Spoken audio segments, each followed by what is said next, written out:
किसान की घड़ी और शांति। नमस्कार दोस्तों, आपका स्वागत है इस ज्ञान से भरी प्रेरणादायक कहानी में। एक प्रेरणादायक कहानी है। एक गांव में एक किसान था। किसान एक दिन अपने अनाज की कोठी में काम कर रहा था। काम करते करते हैं उसकी घड़ी कहीं खो गई। उसने कुछ देर तक अपनी घड़ी को ढूंढा, घड़ी नहीं मिली। मायूस हो गया, और मायूस होना सही भी था। उस घड़ी को किसान के पिताजी ने उपहार स्वरूप दी थी। उस घड़ी से किसान का काफी लगाव था। एक बार फिर अपनी घड़ी को ढूंढने की कोशिश करने लगा। अनाज की कोठी में बहुत देर ढूंढने के बाद भी घड़ी नहीं मिली। हताश होकर कोठी से बाहर आया। बच्चों के लिए इनाम। उसने देखा बाहर कुछ बच्चे खेल रहे हैं। उसके दिमाग में आइडिया चलने लगा। किसान ने सोचा, मैं अकेला अब तक ढूंढ रहा था, क्यों न इन बच्चों को भी घड़ी ढूंढने में लगा हूँ। उसने घड़ी ढूंढने के बदले बच्चों को इनाम देने के लिए कहा। बच्चे इनाम के लालच में तुरंत मान गए। अब सारे बच्चे कोठी के अंदर जाकर घड़ी ढूंढने लगे। बच्चे जितना ढूंढ सकते थे उन्होंने ढूंढा, पर घड़ी नहीं मिली। बच्चे थक चुके थे, उन्होंने हार मान ली। किसान भी अब थका और हारा महसूस कर रहा था। बच्चों के जाने के बाद वह हताश और परेशान बैठा था। कुछ देर बाद एक बच्चा वापस आया। आकर किसान से बोला, क्या मैं फिर से घड़ी ढूंढ सकता हूँ? किसान ने कहा, ठीक है। बच्चा फिर से कोठी के अंदर गया और थोड़ी देर में घड़ी के साथ वापस लौटा। किसान ने देखा बच्चा अपने हाथों में घड़ी लेकर वापस लौटा है। किसान को खुशी का ठिकाना न रहा। किसान को कुछ समझ नहीं आ रहा था। जिस घड़ी को उसने इतनी देर ढूंढा और इतने सारे बच्चों ने ढूंढा, उस समय वह घड़ी नहीं मिली, अब कैसे मिल गई? उसने बच्चे से पूछा, तुम्हें यह घड़ी कैसे मिली? बच्चे ने कहा, कोठी के अंदर जाकर वह एक जगह पर खड़ा हो गया और शांत वातावरण में घड़ी की टिक टिक सुनाई पड़ रही थी।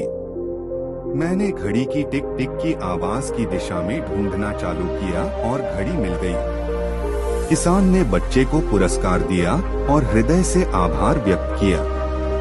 अब किसान खुश था। किसान उसे उसकी घड़ी मिल चुकी थी। किसान की घड़ी। कहानी की सीख। इस कहानी से हमें सीख मिलती है, शांति हमारी सफलता के लिए जरूरी है। शांत चित्त रहकर ही हम सफल हो सकते हैं। बुद्ध ने क्यों कहा था कि चौथी पत्नी ही साथ देती है? इंसान की चौथी पत्नी ही साथ देती है, एक शिक्षाप्रद कहानी है। वैशाख पूर्णिमा के दिन बुद्ध पूर्णिमा मनाई जाती है। क्या आप जानते हैं कि गौतम बुद्ध ने एक बार कहा था कि हर इंसान की चौथी पत्नी ही साथ देती है? इसके पीछे एक दिलचस्प कहानी है। बुद्ध के प्रारंभिक उपदेश वाले 32 आगम सूत्रों में से एक में इस कहानी का जिक्र है। एक आदमी की 4 पत्नियां थी। प्राचीन भारत की सामाजिक व्यवस्था में एक पुरुष कई पत्नियां रख सकता था। आदमी और 4 उसकी पत्नियां। एक बार वह आदमी बीमार पड़ गया। समय बीतता गया और उसे अपनी मृत्यु करीब दिखने लगी।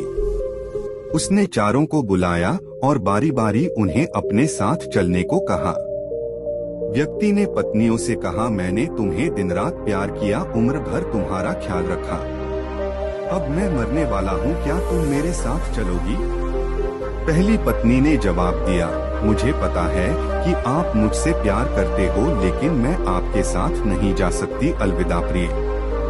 दूसरी पत्नी ने जवाब दिया, आपकी पहली पत्नी ने आपके साथ आने से इनकार कर दिया, तो फिर मैं भला आपके साथ कैसे जा सकती हूँ? तीसरी पत्नी ने कहा, मुझे आप पर दया आ रही है और अपने लिए दुख भी है, इसलिए मैं अंतिम संस्कार तक साथ रहूंगी, पर इसे आगे नहीं। व्यक्ति ने चौथी पत्नी के साथ हमेशा एक दासी की तरह व्यवहार किया था। इसलिए उसे लगा कि मृत्यु के बाद वह कभी उसके साथ नहीं जाएगी।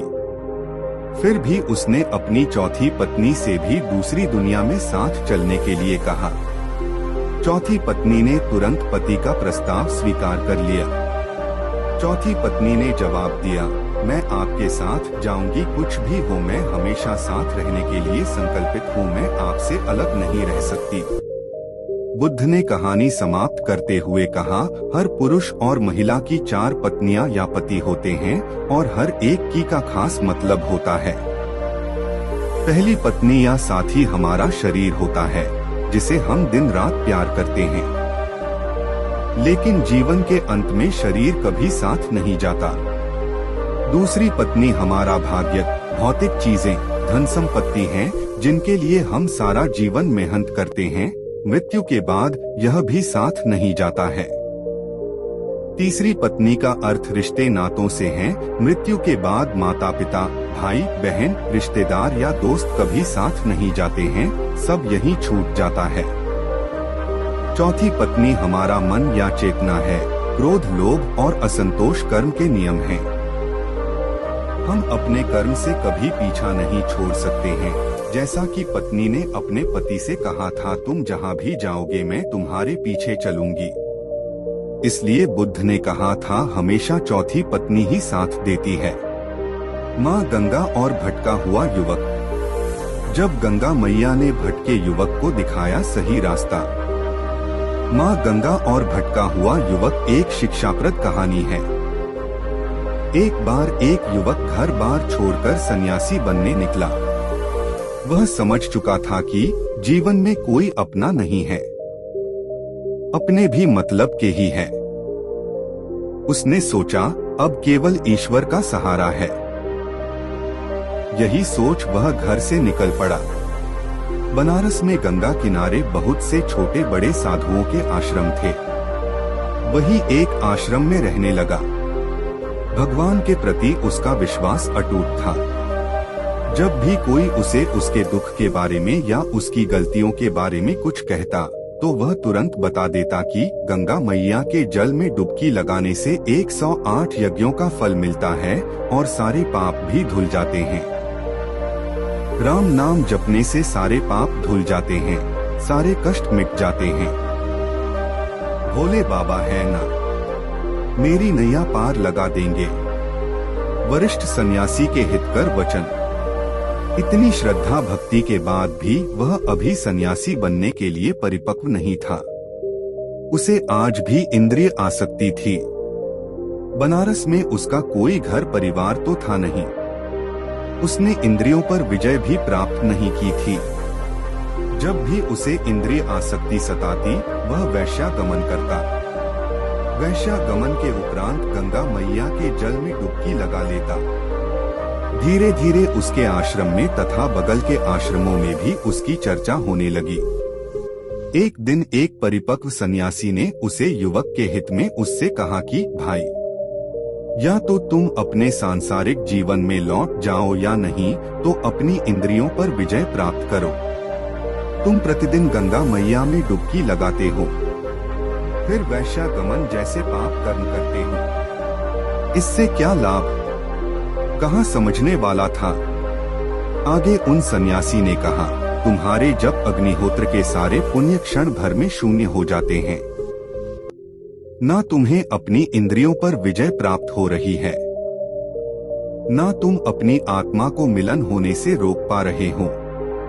ऐसे सन्यास आश्रम का क्या लाभ? इस पर वह युवक कहता है, अरे भाई जी, आपको नहीं पता, गंगा मैया के जल में डुबकी लगाने से 108 यज्ञों का फल मिलता है और सारे पाप भी धुल जाते हैं। मैं तो केवल एक ही पाप करता हूँ, वही मैं प्रतिदिन गंगा मैया में 2 बार डुबकी लगाता हूँ। फिर मैं पापी कहाँ से हुआ? यह कहकर हंसता हुआ चला गया। अपने वरिष्ठ सन्यासी की बात भी पूरी नहीं होने दी। एक दिन की बात है, वह गंगा मैया की तट पर डुबकी लगाने पहुंचा। वहां एक 12-13 वर्ष की बालिका वस्त्र धो रही थी। उसे देख उस युवक ने सोचा, यह बालिका चली जाए तब मैं नहाऊंगा। परंतु वह बालिका जाने का नाम ही नहीं ले रही थी। तब उस युवक ने उस बालिका देखना चाहा कि आखिर वह कर क्या रही है। जब उस युवक ने बालिका को देखा तो चिढ़ गया। वह बालिका एक सफेद वस्त्र को रगड़ रगड़ कर साफ कर रही थी। जो ही वह वस्त्र साफ हो जाता, उसे तट पर जमे चिकनी मिट्टी के कीचड़ में रगड़ती, जिससे वस्त्र पुनः गंदा हो जाता। फिर उस गंदे वस्त्र को गंगा मैया के जल में डालकर रगड़ रगड़ कर साफ करती। कुछ देर तक तो युवक ने सब्र बांधा। कुछ समय पश्चात युवक ने क्रोध में आकर कहा, मूर्ख बालिका, यह क्या कर रही हो? समय और सामर्थ्य दोनों ही नष्ट कर रही हो। यदि इस कपड़े को गंदा ही करना है तो साफ क्यों करती हो, और यदि इसे साफ ही करना है तो पुनः कीचड़ में क्यों डालकर रगड़ती हो? यह सुनते ही वह बालिका एक स्त्री में परिवर्तित हो गई। फिर क्रोध से भरी उन महिला ने जोर से बोला, अरे मूर्ख, यही तो मैं तुझे समझ रही हूँ कि तू अपना समय और सामर्थ्य दोनों नष्ट कर रहा है। यदि तुझे पाप कर्म ही करने हैं तो आकर मेरे स्वच्छ जल में उन्हें धोता क्यों है? यदि मेरे स्वच्छ जल में सारे पाप कर्म धो देता है तो फिर पुनः जाकर पाप कर्म करता क्यों है? युवक सीधा माता गंगा के चरणों में गिर पड़ा। रोता हुआ बोला, माता, मुझसे गलती हो गई, मुझे क्षमा कर दो। अब मैं जिस पाप को धो दूंगा उसे पुनः नहीं दोहराऊंगा। फिर माता ने उसे सही रास्ते पर लाने के लिए कहा, सुनो बालक, मैं तेरी डुबकी पर तेरे पाप धुल दूंगी, परंतु जानबूझकर तूने यदि अपने इंद्रिय सुख के लिए वही पाप कर्म फिर से किए तो तुझे अपने ही जल में समाधि दे दूंगी। यह बोलकर गंगा मैया अंतर्ध्यान हो गई। दोस्तों, आपको ये कहानी कैसी लगी कमेंट करके जरूर बताएं और अपने दोस्तों के साथ शेयर करें।